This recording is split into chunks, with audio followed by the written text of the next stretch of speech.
Hai plan-plan netizen seluruh Indonesia dimanapun kamu berada yang kadang komentarnya luar biasa. Ketemu lagi bersama dengan kami di Yeni Channel. Pastinya channel yang sangat informatif dan juga akan menambah pengetahuan Anda. So, kali ini jangan kemana-mana, kita akan membahas topik-topik menarik yang ada di seluruh dunia. Indonesia, negara gugusan pulau terbesar di dunia, dikenal akan kekayaan keanekaragaman budayanya. Tapi tahukah kamu bahwa ada suku di Indonesia yang jarang diketahui dan bahkan terancam punah?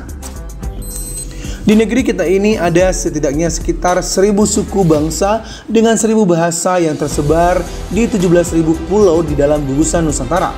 Tak heran, dengan jumlah sebanyak itu, masyarakat Indonesia banyak yang masih tidak tahu tentang suku-suku tertentu.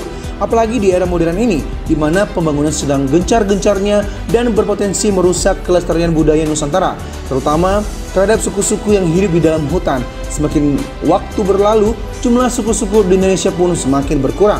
Berikut ulasan suku di Indonesia yang jarang diketahui oleh masyarakat luas versi Yeni Fakta. Yang pertama,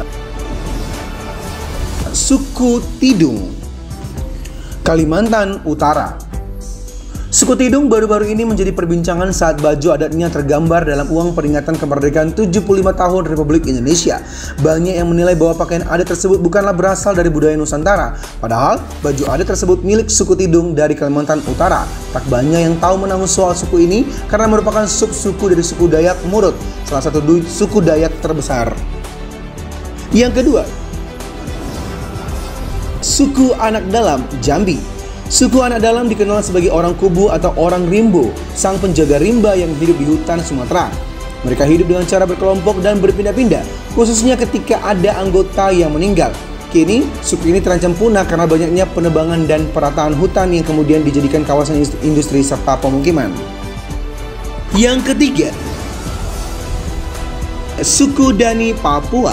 Suku Dani merupakan suku yang mendiami lembah Baliem, pegunungan tengah Papua. Keberadaan mereka telah dikenal sejak ratusan tahun lalu, apalagi mereka memiliki ciri khas yang sangat dikagumi dunia. Mereka memiliki tradisi perang yang kini dijadikan festival budaya dengan nama Festival Lembah Baliem. Meski hidup dalam gempuran modernitas, mereka tetap mempertahankan kebudayaannya. Yang keempat, suku Laut, Riau. Suku Laut dikenal dengan sebutan orang selat atau orang laut yang bermukim di pulau-pulau atau muara sungai di Kepulauan Riau. Berdasarkan sejarah, dulu suku Laut dikenal sebagai perompak. Kisah mereka sangat melegenda pada zaman Kerajaan Sriwijaya. Pada masa itu, mereka berperan penting bagi Kerajaan Sriwijaya, Kesultanan Malaka dan Johor karena menjaga selat dan mengusir perompak. Yang kelima, suku Baduy, Banten. Suku Baduy merupakan suku yang terbagi menjadi dua, yaitu suku Baduy Dalam dan suku Baduy Luar. Masyarakat suku ini menetap di kawasan hutan Kabupaten Lebak, Banten. Mereka sangat menjaga kebudayaannya, bahkan sama sekali tidak mau menggunakan peralatan modern. Di antara kedua jenis suku Baduy tersebut, suku Baduy Luar lebih keras dalam menjaga kebudayaannya. Yang keenam, suku Korowai, Papua. Suku Korowai baru ditemukan keberadaannya sekitar 30 tahun yang lalu di pedalaman Papua. Cara hidup mereka cukup unik, yaitu hidup dalam rumah-rumah pohon dengan ketinggian mencapai 50 meter dari permukaan tanah. Selain itu, suku ini menjadi salah satu suku di Papua yang tidak menggunakan koteka. Yang ketujuh, suku Sakai, Riau. Suku Sakai dulu disebut-sebut sebagai penduduk kerajaan Pagariang, Minangkabau, yang kemudian melakukan migrasi ke kawasan Belantara Siak. Mereka ini dikenal sebagai komunitas asli pedalaman rimba Riau, meski mereka hidup dengan cara berpindah-pindah. Sayangnya, saat ini keberadaan suku ini terasing dan terancam punah karena banyaknya perataan kawasan hutan. Yang kedelapan, suku Kajang, Sulawesi Selatan. Suku Kajang hidup sekitar 200 km dari kota Makassar, Sulawesi Selatan. Keberadaan mereka sangat mudah dikenali karena selalu tampil dengan pakaian serba hitam dan tidak menggunakan alas kaki. Suku ini dikenal sangat memegang teguh dan menjaga adat istiadat mereka. Suku Kajang, ciri-ciri khas yang mereka miliki berpakaian serba hitam dan tidak menggunakan alas kaki. Orang-orang suku Kajang sangat kuat memegang adat istiadatnya.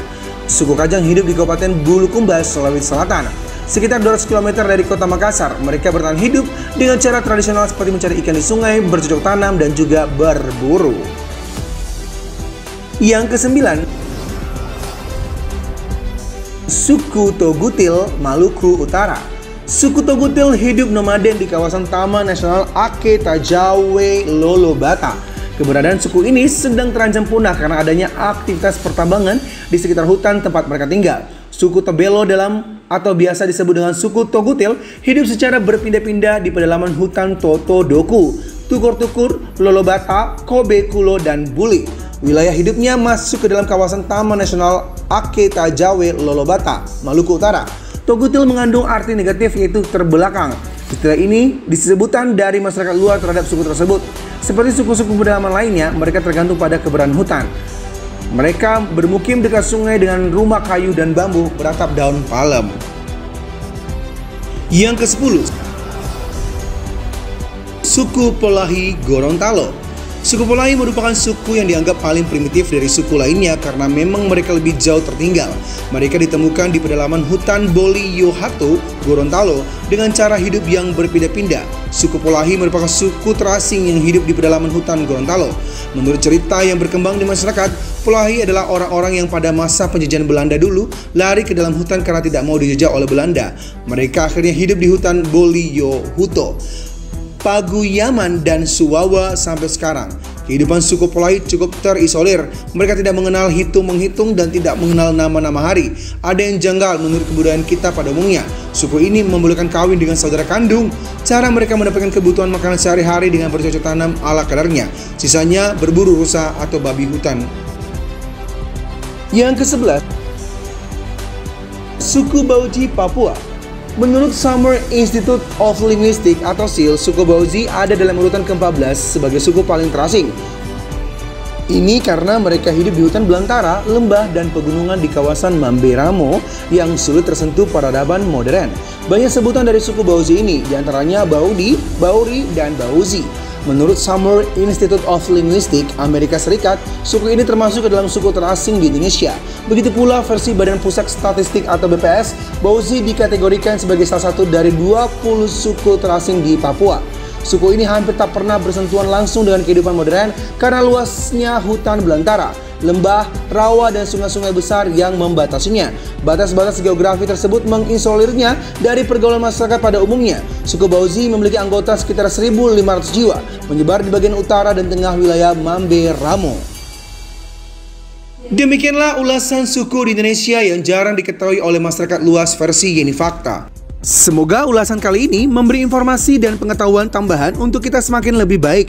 Jangan lupa untuk subscribe, like, komen, share, dan tonton terus channel Yeni Fakta. Karena bersama Yeni Fakta, kita akan mendapatkan informasi dan pengetahuan dari seluruh dunia.